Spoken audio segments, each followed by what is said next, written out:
Hi everyone, welcome back for another episode of Atoms for the Love of Movie Picks. This time around, we're going to be talking about the 1996 film, The Phantom, starring Billy Zane as the Phantom / Kit Walker, Christy Swanson as Diana Palmer, Treat Williams as Xander Drax, Catherine Zeta-Jones, as Sala, James Remar as Quill, Kerry Hiroki Tagawa as the Great Kaiba Sang.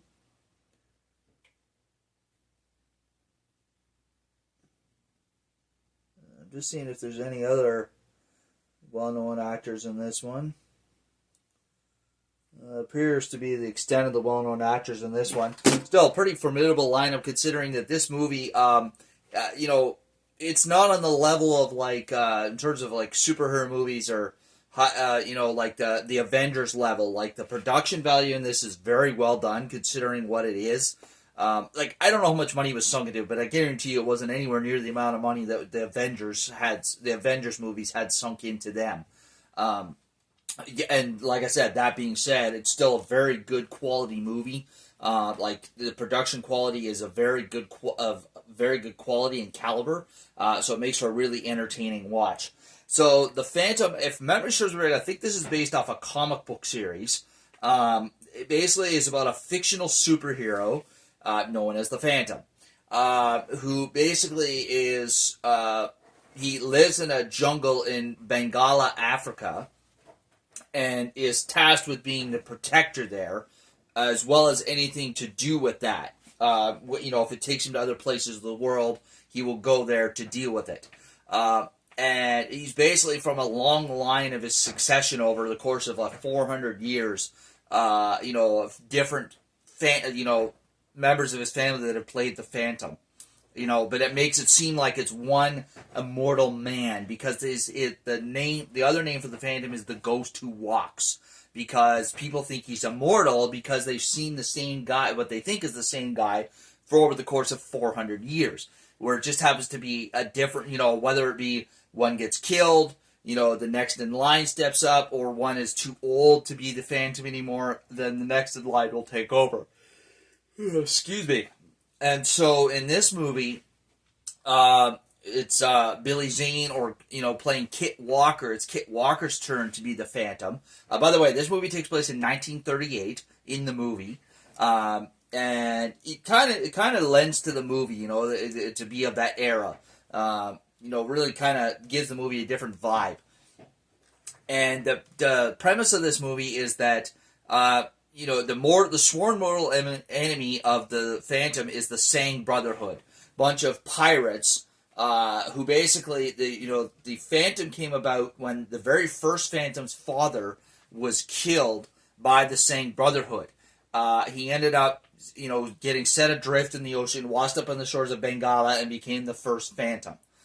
He's kind of tasked with superpowers to an extent by the Bengala people. But for the most part, he is just a man and he can die.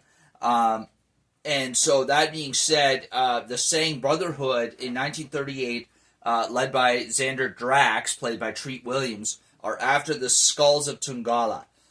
Basically, 3 mystical skulls that, when put together, give the possessor unimaginable power. One is made of silver, one is made of gold, and one is made of jade. And, basically, it's the Phantom's job to stop them from doing that. It takes them from the jungles of Bengala to the streets of Manhattan.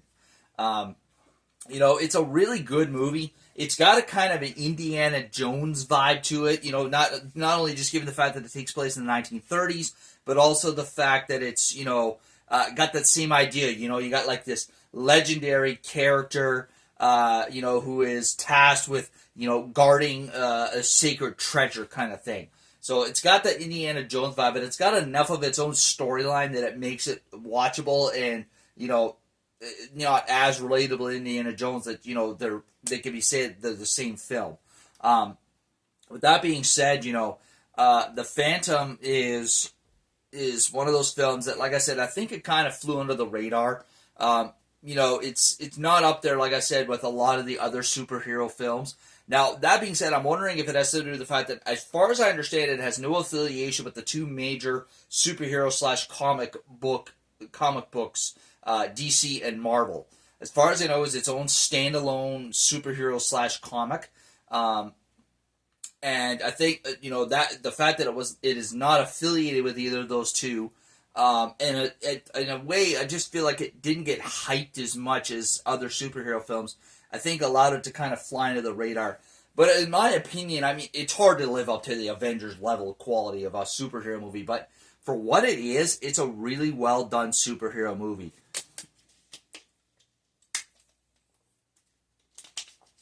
And, I'll give you an example of one that is of a similar nature in terms of, how well known it is and kind of the quality in the story, but that absolutely tanked. Now, I'd have to look up the year, and correct me if I'm wrong, but I think it was made in Italy. There's a Captain America movie that was made well before the Chris Evans Captain America movie that was just god-awful. It was terrible. And this is a movie that is for what it is really well done. It's, simple storyline, easy to follow. Billy Zane plays a really good Phantom character, plays a really good Kit Walker. Like I said, there's lots of well-known actors in this movie to make it enjoyable and relatable and have decent acting. That was another thing I think that was terrible to Captain America movie. There was no well-known actors in it. The acting was terrible. So that I think in itself is a plus for this movie. So yeah, there you are, folks. If you've never seen The Phantom and are a fan of superhero movies, especially kind of inauspicious ones that aren't as well known, The Phantom is definitely the movie for you. I highly recommend checking it out. This is a movie from my childhood. Like I said, 96. I was 8 years old when this came out, so it's a very relatable movie. It's not highly violent superhero movie like The Punisher. I mean, there's a bit of violence and some, thematic action sequences, but it's enough that, if a family could watch this. Like I said, I first watched this, I was probably 8 or 10. I don't know if I watched it exactly when it came out or shortly after, but I remember watching this as a kid. So it's a very good movie. So that's all we have for you this week, folks. As always, if you enjoy my videos, feel free to leave a click on that like button, the thumbs up. Feel free to leave a comment down below in the comment section. And as always, if you really enjoy my channel, please subscribe. I greatly appreciate it. All right, folks, you take care. We'll catch you next week for another episode. And now, folks, it's time to say goodnight. We sincerely appreciate your patronage and hope we've succeeded in bringing you an enjoyable evening of entertainment. Please drive home carefully and come back again soon. Good night.